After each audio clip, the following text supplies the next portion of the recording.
Le podcast Entreprendre à l'étranger vous est présenté par la plateforme AV.IMO.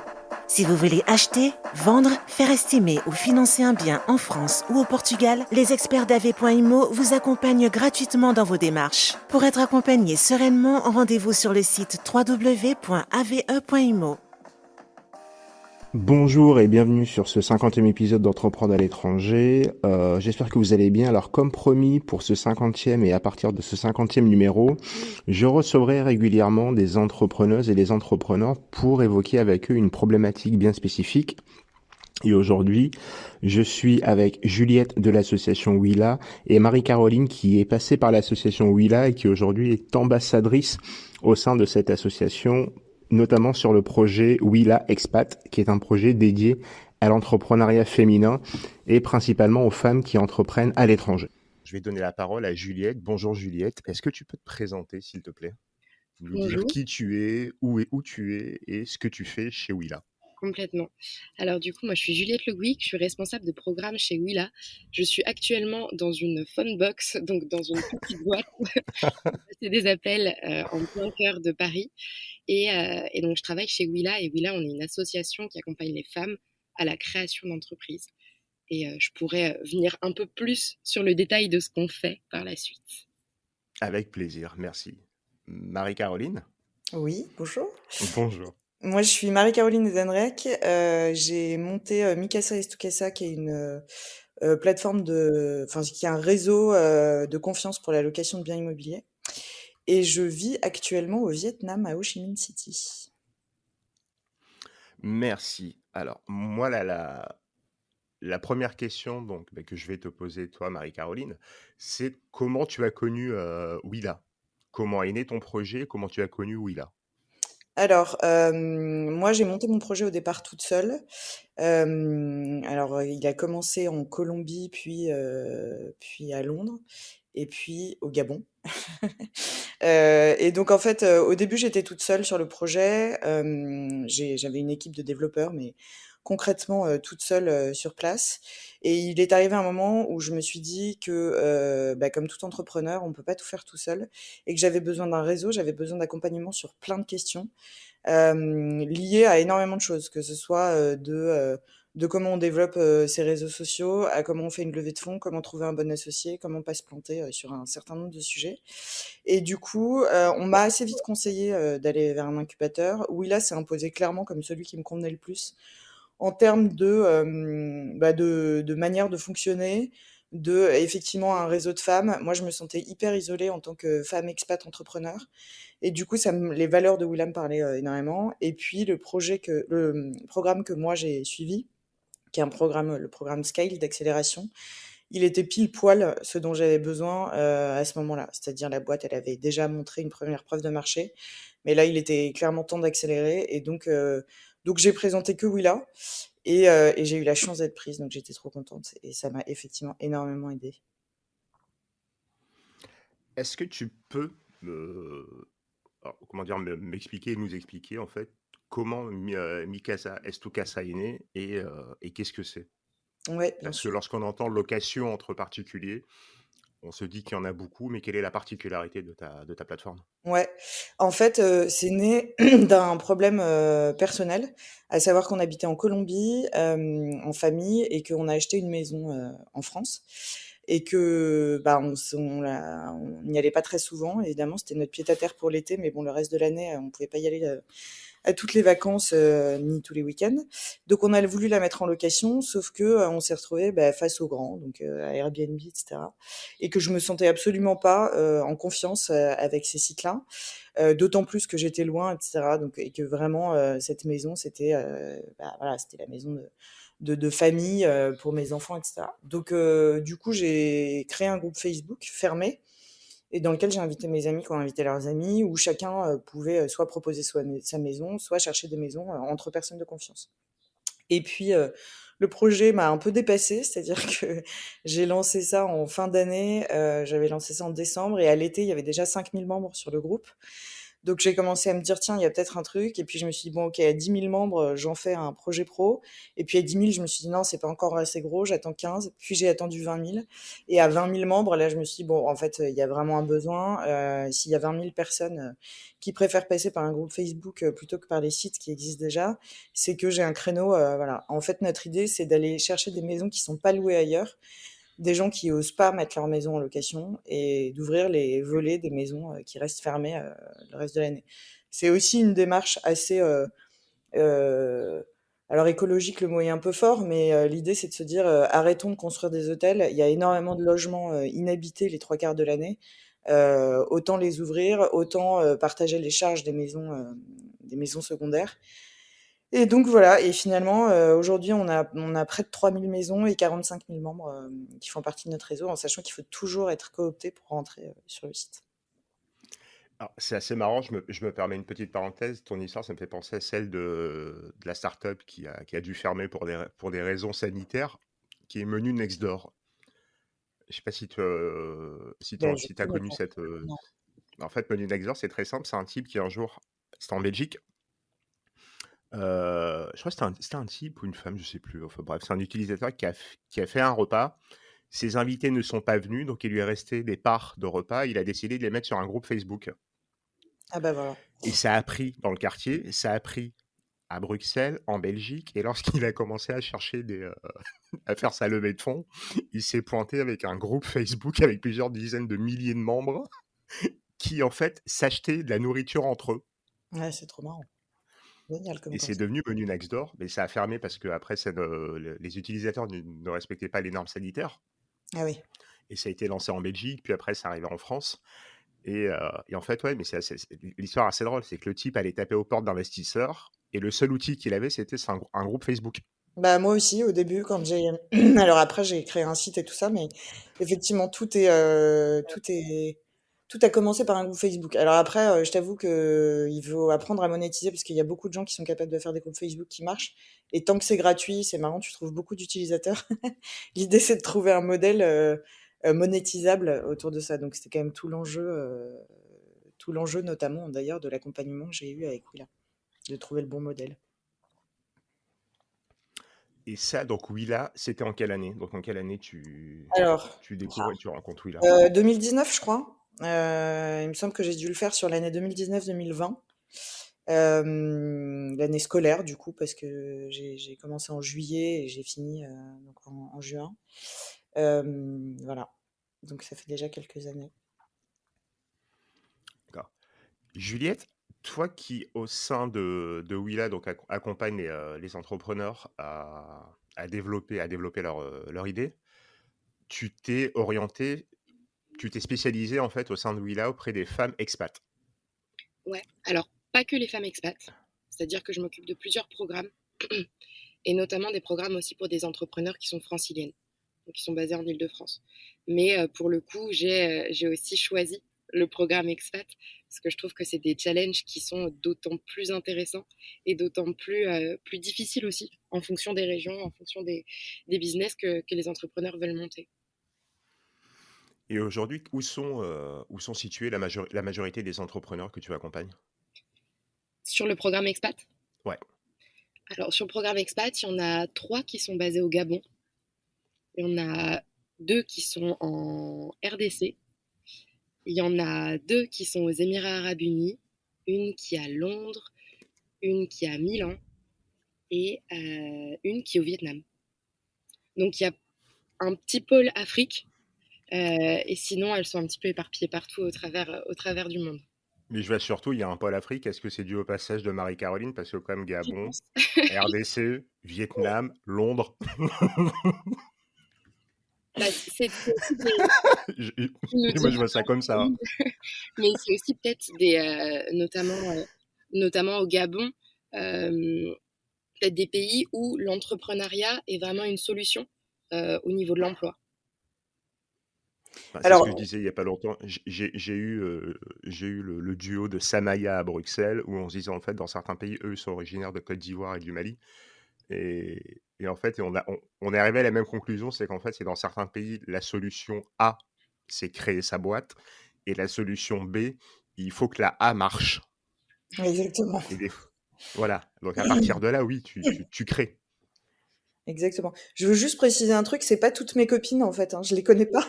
Oui, bien Je pense qu'effectivement, le fait que je sois la marraine du programme et que du coup mon profil, effectivement, je suis passée par le Gabon et sur les 3 qui sont au Gabon, tu as dit, Juliette, qu'il y en avait 3, je crois? Il y a une ouais, c'est personne ça. que je connais, les autres voilà, que je connais et que je connais personnellement. Les autres, je les connais pas, mais effectivement, je pense que du coup, ben, c'est comme partout, le bouche à oreille, fonctionne. Donc je suis Mmh. passée, j'ai parlé, moi, de mon expérience chez Willa et donc ça a fait des petits. Mais je connais, que deux entrepreneuses sur toutes celles, dont Juliette a parlé, donc j'ai pas juste mis mes copines dans le programme, quoi.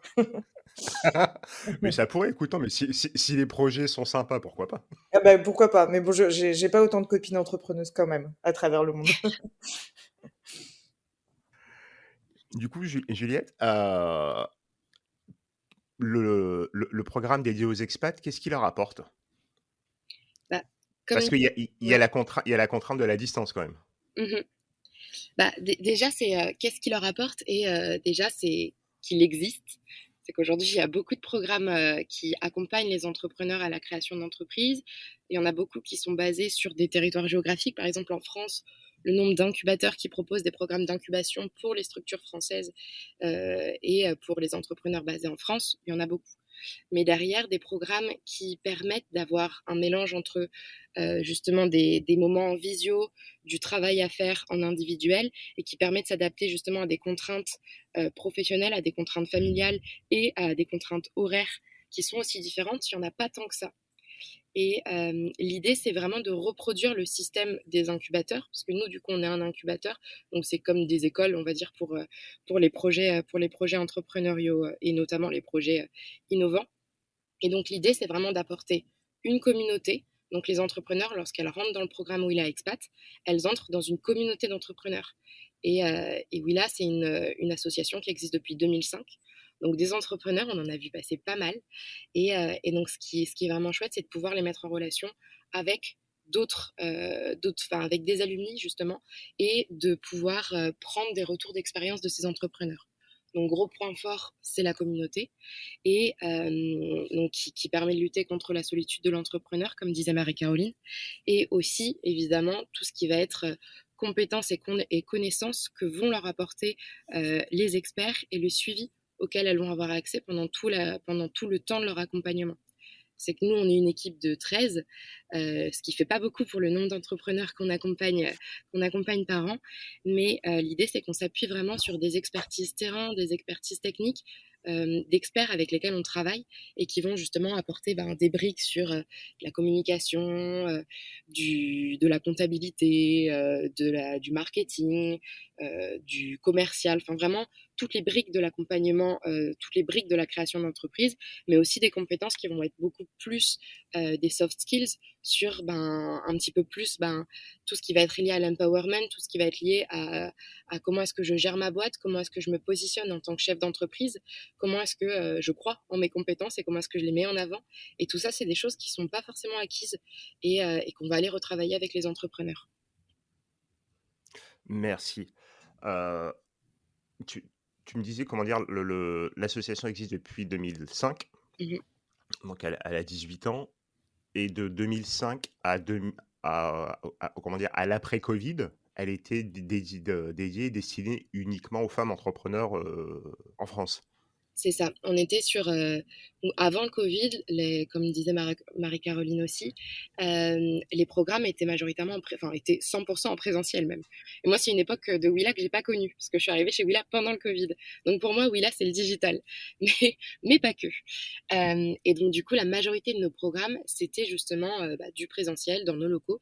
Et il fallait pouvoir s'y rendre.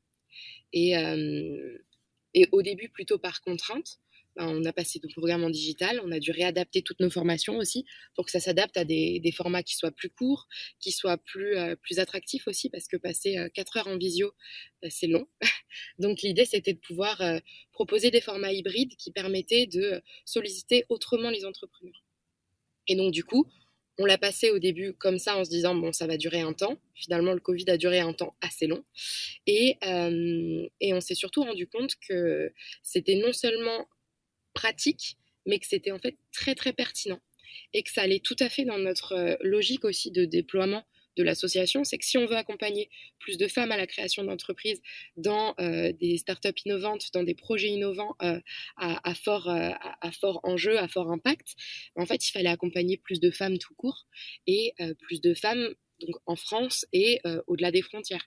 Parce que même en étant basé en France, on n'a pas forcément la possibilité de pouvoir se rendre à Paris toutes les 3 semaines pour des formations.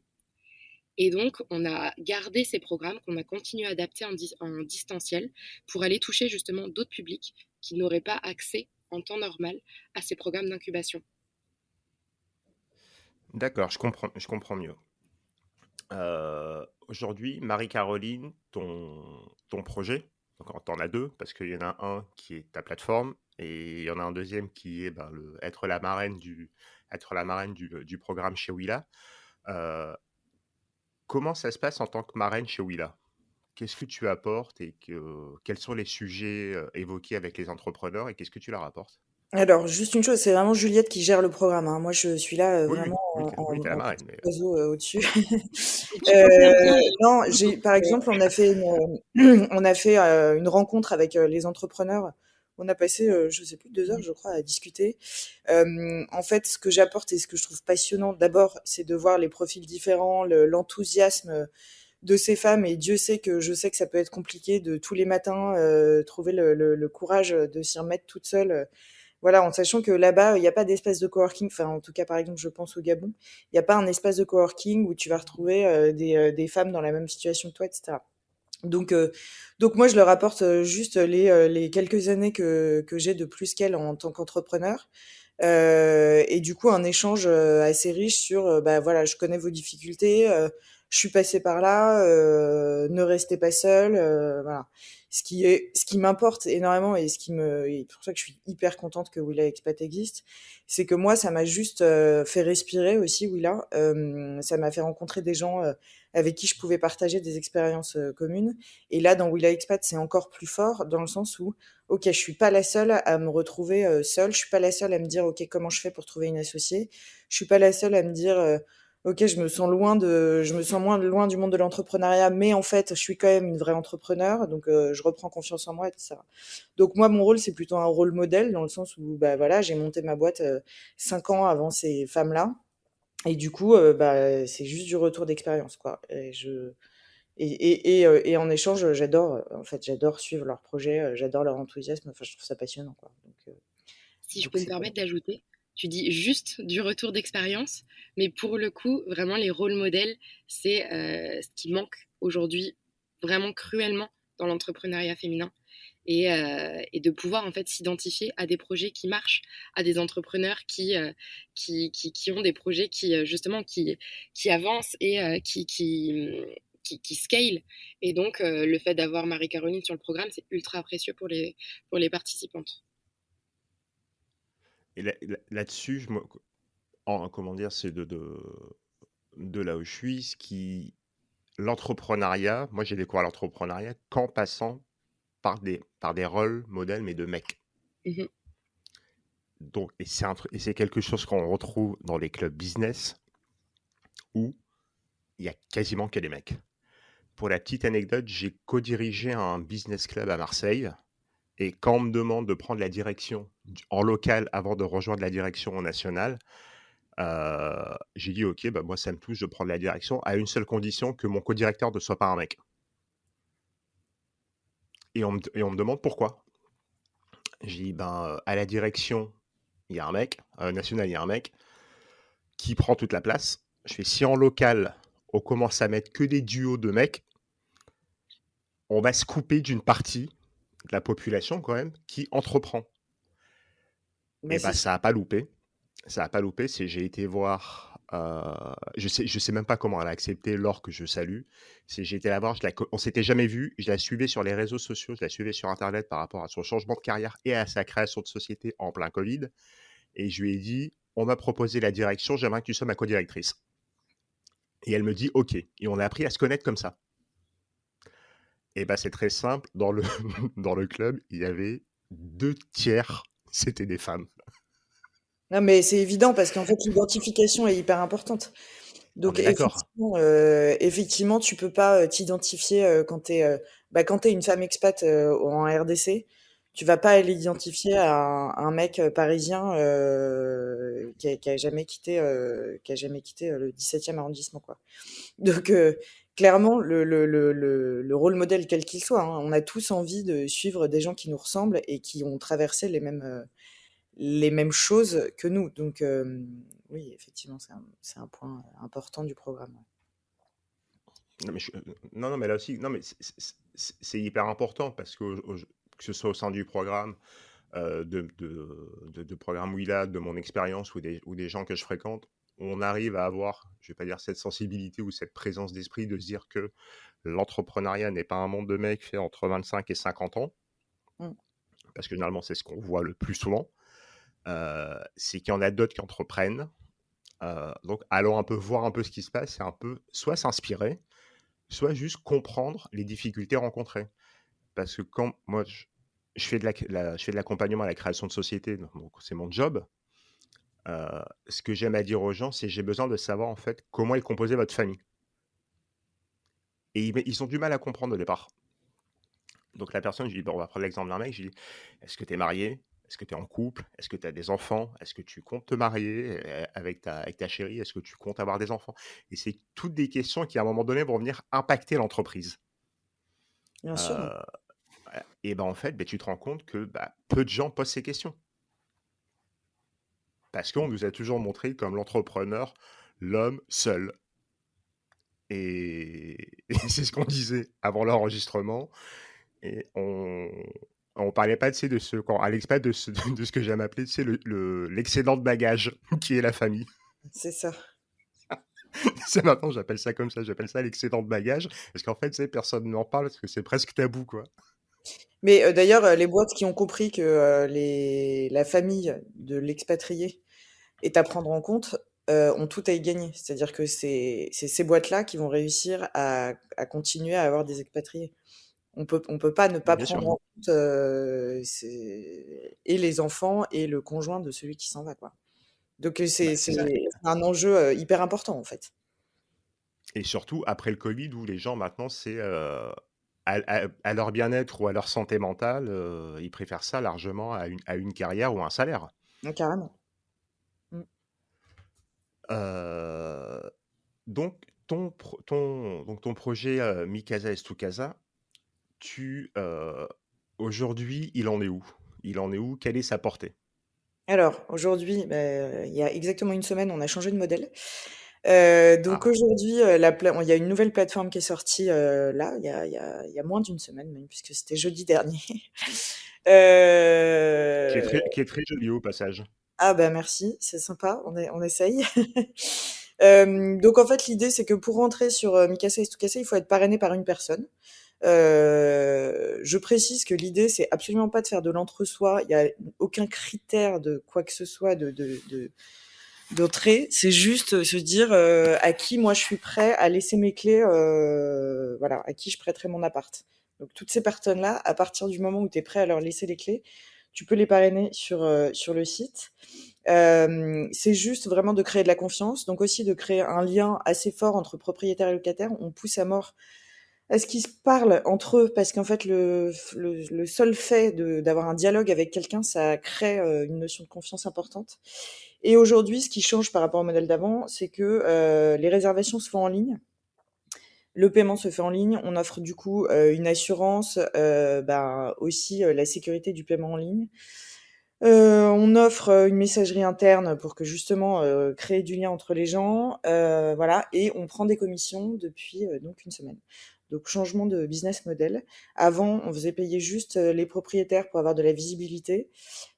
Aujourd'hui, propriétaires et locataires payent une commission qui est plus faible que sur les autres sites. Mais voilà, comme on offre plus de services, on est passé à ce modèle-là. Et donc, on a à peu près 3000 maisons, 45 000 membres. Et ça continue de grandir, donc c'est chouette. C'est encore un nouveau challenge dans cette boîte qui m'emmène bien plus loin que ce que j'avais pensé quand Et, j'ai créé mon petit groupe Facebook, quoi. Ah, j'imagine, ouais. Parce que je pense que même lorsqu'on crée un groupe Facebook, aussi motivé qu'on puisse être, à aucun moment on arrive à gérer 45 000 membres. Ben ouais, et puis en fait c'est marrant parce que surtout ça avait pas été conçu, enfin comme beaucoup de boîtes, hein, quand ça répond à une problématique qui est propre, c'est qu'a priori t'es pas seul, enfin à avoir cette problématique. Donc c'est marrant que d'un projet perso, ça m'emmène là et c'est trop chouette. Et du coup, aujourd'hui, les maisons, elles sont exclusivement en France ou un peu partout? Non, alors on a 85% des maisons en France. Et puis après, grâce au super réseau d'expatriés, on a des maisons partout. Franchement, on en a. Alors, on n'a pas en RDC ou au Gabon, mais on en a en Thaïlande, aux États-Unis, en Angleterre, on en a pas mal, à Londres. Enfin, on en a un peu partout. Après, en sachant que nous, on est vraiment spécialisé maison de vacances. L'idée, c'est pas de faire du Airbnb avec des appartes parisiens qui ont été achetés pour faire que de la location, enfin ou à New York ou machin. Nous, c'est vraiment des maisons de vacances qu'on ouvre un peu plus que quand on est en vacances, quoi. Donc voilà, c'est notre force, c'est vraiment ça. C'est se retrouver chez soi en louant une maison de quelqu'un d'autre, quoi. D'accord. Et vous êtes combien aujourd'hui à gérer Alors, on est deux la associés. plateforme? On est deux associés, donc Delphine qui est en RDC justement à son tour, Coucou et moi qui Delphine. et ouais, et moi qui suis au Vietnam. Et après, on a une personne qui s'occupe des relations presse qui est en Afrique du Sud. Et puis on a une équipe de dev qui est en France. Mais du coup, ces gens-là, ils bossent en freelance parce que la difficulté que tu rencontres aussi quand tu entreprends en expat, c'est que bah, t'es pas là en fait pour suivre ton équipe. Donc nous, on a décidé d'avoir pour l'équipe dev, c'est une agence qui bosse pour nous. Et pour la com, on a aussi une personne qui est en Espagne qui travaille pour nous. C'est des freelances du coup. Voilà. Et on a choisi du coup de faire travailler le réseau de femmes expats parce qu'on s'est dit que c'était chouette de continuer dans cette lignée-là et d'ouvrir un peu nos portes justement à des profils qui nous ressemblent. Mais comment dire, vraiment, le projet, en fait, le projet est né autour de l'expatriation et c'est ça qui est beau dans le sens où c'est parti d'une idée parce que tu étais expat, mais tu te rends compte qu'il y a d'autres personnes dans ton cas. Et au final, oui, ce que tu disais, ouais, le projet aujourd'hui te dépasse parce que Mm. je pense pas qu'au moment où toi tu achètes ta maison, que tu la mets sur Facebook et que tu invites des potes à la louer, que tu en serais là aujourd'hui, quoi. Ah non, j'avais pas vraiment imaginé ça, ça c'est clair. Mais il y a Non, aussi non, un mais truc, c'est c'est que ça qui est beau dans le projet qui nous dépasse. là où le projet est chouette et où je suis assez contente et que du coup le fait que Willa Expat soit rentré en plus dans tout ça, c'est que ça me tient hyper à cœur. En fait, moi, j'adore l'expatriation. Enfin, je trouve ça génial que les gens puissent le faire. J'adore l'idée que ça puisse ouvrir un champ des possibles, voilà. En revanche, je supporte pas l'idée, comme tu le disais tout à l'heure, d'être le conjoint suiveur et d'être là parce que à attendre. Alors, je vais attendre 3 ans en RDC, je vais attendre 3 ans au Gabon. J'attends. En fait, tu peux pas attendre pendant toute ta vie, quoi. Donc, de faire de ces difficultés, je le mets entre guillemets parce que c'est pas forcément dur d'être conjoint d'expat, mais enfin quand même, d'en faire des opportunités, c'est hyper important pour moi et c'est un peu un combat quoi. Et donc le fait aussi d'aller chercher des gens en expat dans ma communauté et des gens travailler avec des gens qui sont en expat et être la marraine de Willa Expat, tout ça, ça a un sens, tu vois. Donc mon projet à moi, qui est Mikasa, j'ai aussi envie qu'il résonne avec mon combat qui est celui de se dire, et alors encore plus post-Covid, allez-y, partez en expat si vous voulez, mais que ce soit pas une contrainte et faites-en un truc bien et allez jusqu'au bout de vos projets, quoi. Vous fermez pas des portes parce que votre mari ou votre femme vous a emmené vivre en expat. Il faut que ça soit un projet à deux, que les deux s'y retrouvent. Et du coup, c'est ça que j'essaye de faire aussi, d'appliquer à moi-même dans Mikasa, c'est de continuer avec cette communauté et de voilà et de faire avancer les choses sur ce sujet-là, quoi. Merci pour non, vraiment, merci pour l'explication. Juliette, le... donc du coup, si on est entrepreneur, femme, donc je parle à toutes les femmes qui nous écoutent, si on est entrepreneur femme, comment ça se passe pour rejoindre l'un des projets pilotés par Willa? Alors, du coup, chez Willa, on a une quinzaine de programmes d'accompagnement par an. D'accord. On adresse différents stades d'avancement de la création d'entreprise. Donc, il y a toute une partie qui va vraiment être, on va dire, pour passer de l'idée à l'action. Donc là, on est vraiment sur ce qu'on appelle des programmes d'émergence. Ensuite, on a des programmes qu'on appelle programmes d'accélération. C'est pour, en fait, trouver son business model. Et finalement, on a des programmes qu'on appelle des programmes de croissance. Et là, l'idée, c'est vraiment de développer son projet. Et Marie-Caroline, c'est un programme de croissance qu'elle a suivi, par exemple. Et l'idée, c'est que pour candidater, en fait, il y a la possibilité de passer en ligne. En fait, tout est indiqué sur notre site internet. Et on organise toutes les 3 semaines des Willa Morning.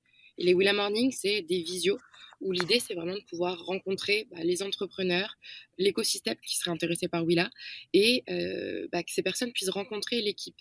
Parce que Willa, au-delà d'être un programme, enfin d'être des programmes de formation à l'entrepreneuriat, c'est vraiment toute une démarche autour de l'entrepreneuriat. C'est l'entrepreneuriat comme un outil d'émancipation. L'objectif, c'est vraiment de concilier bienveillance et performance. Et donc tout ça, c'est aussi une méthodologie et on va dire, des manières d'être que nous, on incarne en tant qu'équipe Willa. Et c'est aussi pour ça que c'est intéressant de venir nous rencontrer pour voir si ça fit, si ça intéresse aussi les entrepreneurs et si c'est une manière dont elles veulent travailler. Et donc après, tout passe en ligne avec, en fonction des programmes, des sélections qui se font via des jurys de sélection. Mais pareil, ces jurys de sélection, ils se font aussi également en ligne. Toute la phase de sélection, elle est en ligne. Et après, en fonction des programmes, que ce soit des programmes digitaux ou des programmes en présentiel, du coup, on adapte l'accompagnement.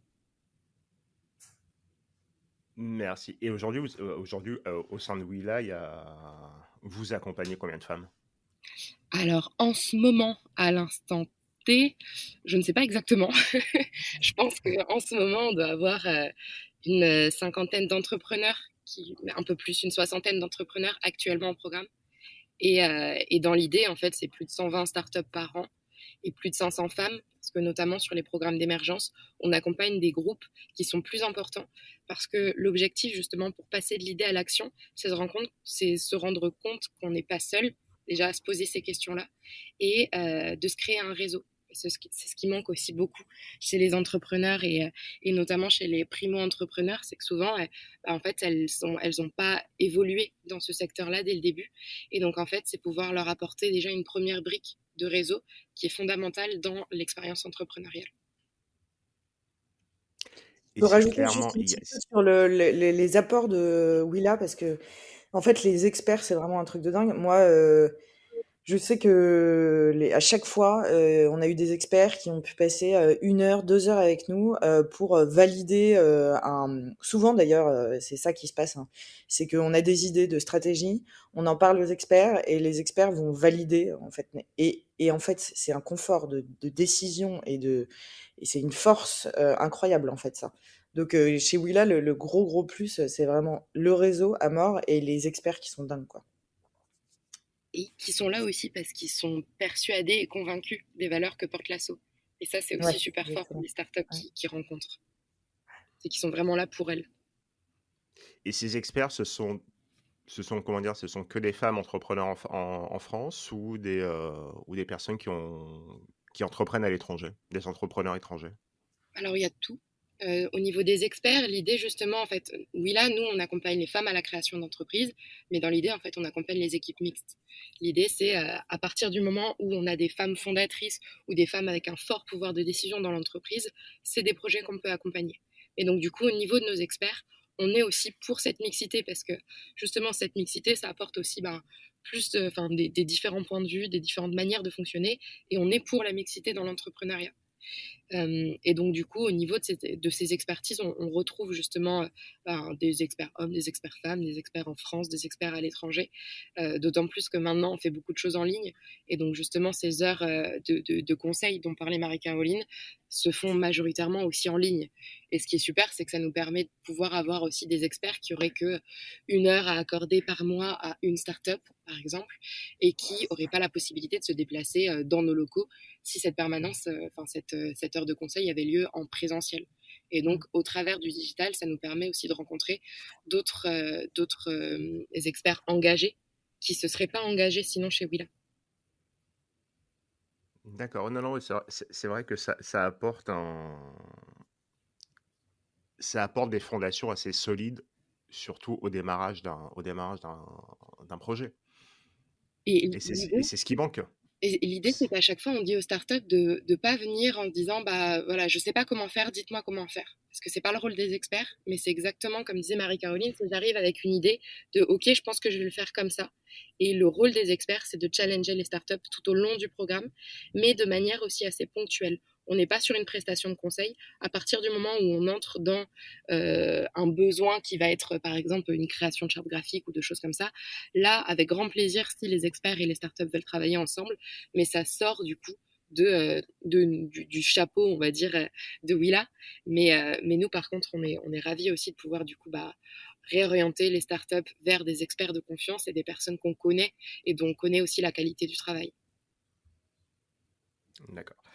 Aujourd'hui, l'ambition de Willa, donc c'est 120 startups, 500 entrepreneurs. Pardon. Est-ce qu'il y a une volonté, par exemple, que Willa ouvre une antenne à l'étranger? Est-ce qu'il y a Aujourd'hui, cette volonté-là de alors, s'internationaliser? ouais, aujourd'hui, non. Dans le sens où justement on a eu beaucoup de réflexions sur une stratégie d'essaimage avec différents justement ancrages physiques déjà en France puis à l'étranger. Et en fait, c'est pas l'axe qu'on a choisi immédiatement. En tout cas, dans un premier temps, on préfère s'appuyer sur les structures locales qui font déjà bien leur travail et qui connaissent aussi très bien l'écosystème. Donc, par exemple, sur le programme Willa Expat, l'idée, c'est de rencontrer les CTI, de rencontrer les accueils, de rencontrer les structures aussi spécialisées dans l'expat pour justement pouvoir proposer pas des pivots, mais en tout cas des points de rencontre pour les entrepreneurs en fonction du pays dans lequel elles sont. Et c'est aussi parfois plus facile, nous, en tant que structure, d'avoir une vision d'avoir un petit peu plus de recul sur les différentes structures qui existent au niveau de l'entrepreneuriat et leurs différentes filiales. Mais donc, du coup, l'idée, c'est vraiment plutôt de pouvoir s'appuyer sur des structures en local pour derrière pouvoir proposer à nos entrepreneurs différentes rencontres et différentes suites à l'accompagnement aussi. Parce que même si on a un programme alumni dans lequel les startups s'inscrivent à la suite du programme de formation, 4 mois, on peut faire beaucoup de choses, mais c'est aussi court. Et souvent, quand on goûte à l'accompagnement, on se dit aussi, bah, en fait, ouais, avoir quelqu'un qui me challenge plusieurs fois par mois, pouvoir poser mes questions, avoir un réseau, une communauté, de l'expertise, bah, en fait, j'en ai envie et j'en ai besoin. Et donc, du coup, derrière, les entrepreneurs nous demandent bah, qui est-ce que je peux aller voir dans le pays dans lequel je suis.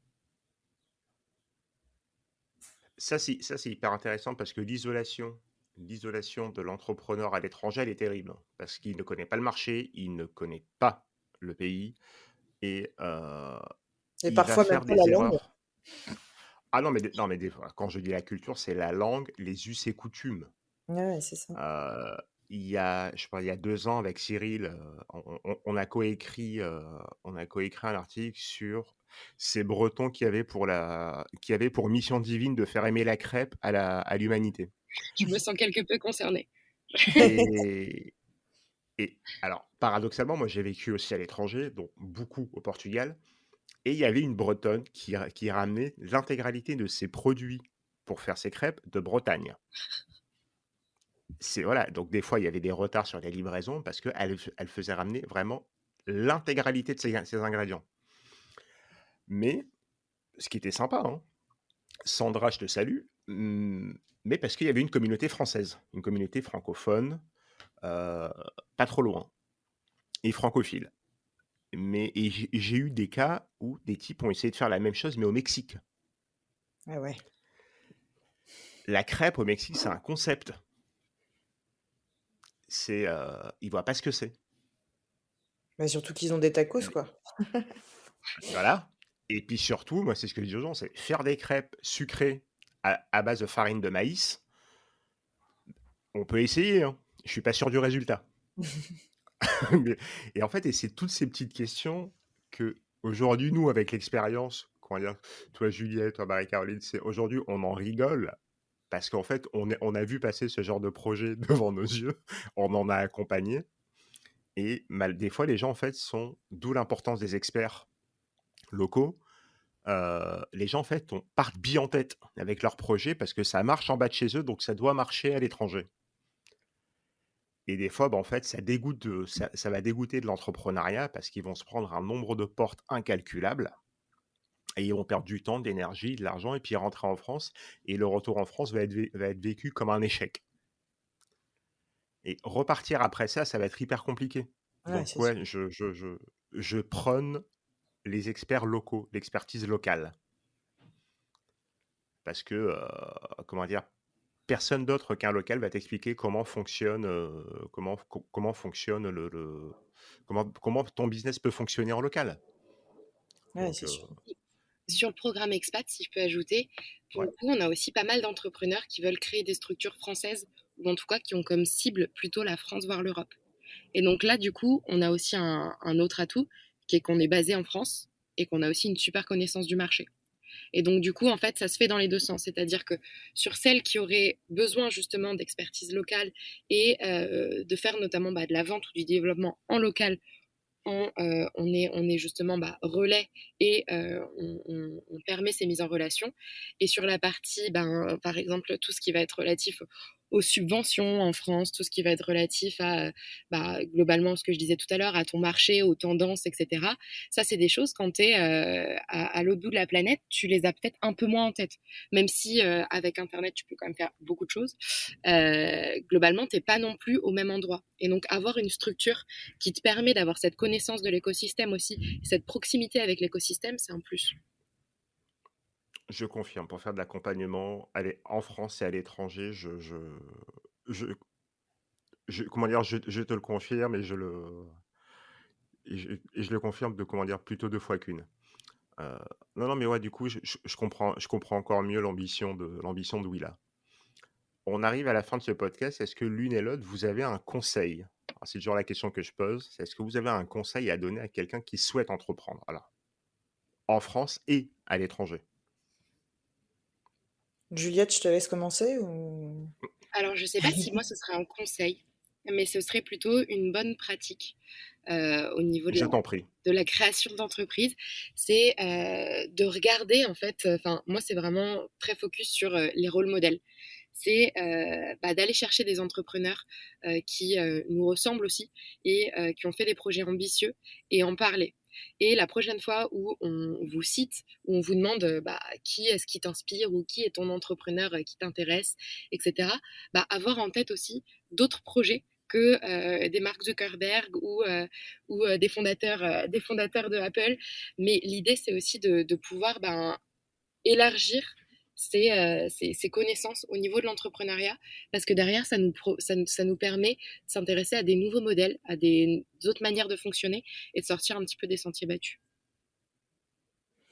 Et bah, du coup, mon conseil va rejoindre un peu ce que dit Juliette, dans le sens où moi, je dirais, ne restez pas seul. Le défaut de l'entrepreneur, souvent au début, c'est de se dire qu'il peut tout faire tout seul. Ce que j'ai fait, erreur que j'ai commise. Je suis capable de tout gérer tout seul. En fait, malheureusement, je ne suis pas Superwoman, Wonder Woman, et donc c'est pas possible. Et en fait, ne restez pas seul, entourez-vous, choisissez les bonnes personnes pour vous entourer. Donc c'est pas forcément s'associer, mais parfois c'est, commencer justement par un accompagnement. Moi, c'est ce que j'ai fait. J'étais toute seule, j'ai commencé par aller voir Willa parce que je sentais que j'avais besoin de ça, et après ça m'a permis du coup de mieux comprendre ce dont j'avais besoin, et notamment d'une associée, qui était assez différente de moi, etc. Donc, ne restez pas seul, pour moi, c'est vraiment le conseil premier. Entourez-vous, et voilà. Aujourd'hui, donc alors techniquement, pour le prochain accompagnement, la fin des dépôts des candidatures a lieu aujourd'hui, mais pour celles qui nous écoutent, elles ont encore combien de jours pour vous envoyer, pardon, je me suis déjà inclus dans Willa, moi, pour vous, pour vous envoyer leur candidature, Juliette? On peut se dire qu'elles ont encore une semaine jusqu'au 10 mars, dernier délai, pour candidater. Donc jusqu'au 10 mars, donc c'est-à-dire que du 27, donc d'aujourd'hui au 10 mars, on va partager le podcast, mais tous les jours s'il faut. Eh ben écoute, c'est parfait, c'est un deal. Ah ouais, voilà, moi je le partage. La dernière fois, je me suis engagé, je l'ai fait, donc je vais continuer. En tout cas, merci pour merci pour votre temps, merci pour les infos. Heu, Marie-Caroline, bah, du coup, le projet est très chouette. J'adore de partir d'une problématique perso et d'arriver à fédérer 45 000 personnes. Bah, Ça, je merci. ça, je alors j'adore l'idée. Dit comme ça fait gourou, mais mais c'est pas grave. Tu sais, c'est dit comme ça fait gourou ou des fois, c'est comme je dis, c'est des fois, c'est des trucs que je fais, que j'accompagne, je fais: «Mais» et les gens, tu sais, écoutent et je leur dis: «Non», je fais: «Mais moi, à la base, c'était une blague. Ce que je vous ai dit, c'était une blague». Il y a pas longtemps, je l'ai fait avec des étudiants à Lyon et je leur ai dit: «Bah, écoutez, vous savez quoi? Cours particulier samedi matin, vous venez, vous me préparez 10 étudiants». Et il y a 3 étudiantes qui sont venues me voir à la fin du cours, qui me dit: «Mais du coup, vous démarrez quand les cours le samedi matin?» Je leur dis: «Mais vous bossez pas le samedi?» «Ah si, si, mais on va déposer des jours s'il faut». Donc du coup, je leur ai fait un mail, en fait, j'aurais refait un cours, mais par mail et je leur ai transféré. Mais voilà, c'est en partant d'une blague, les gens étaient prêts à venir en cours le samedi matin. Ouais, donc attention au gourou quand même. C'est ça, c'est pour ça. Donc c'est pour ça, j'ai dit: «C'est ça fait très gourou au départ, mais on rigole». Si s'il faut, s'il faut depuis samedi, elles attendent les pauvres. Non, en tout cas, merci. Vraiment merci. Le projet est chouette et l'avantage de ce projet, c'est qu'en fait, c'est que ça prouve une énième fois qu'après le Covid, on peut encore construire de belles entreprises et qu'on peut les gérer à distance et que c'est pas une problématique. Ça, c'est ce qui est important surtout à dire. Exactement. Ouais. Juliette, je te remercie. Bah, du coup, merci pour cette prise de contact sur LinkedIn qui nous amène au podcast aujourd'hui quand même. Ouais, bah merci pour l'accueil, c'était chouette. Je t'en prie. Moi, je vous dis bah, à bientôt et de toute façon, bah, je vais suivre de près ce que fait Willa. On te tiendra au courant des entrepreneurs qui suivront la prochaine promo. Ah, mais volontiers, mais volontiers. Comment dire, s'il y a l'occasion, je peux même venir passer une tête. Carrément. Passer une tête, ça sera avec plaisir. Je vous remercie, je vous souhaite une excellente journée et du coup, peut-être une excellente fin de journée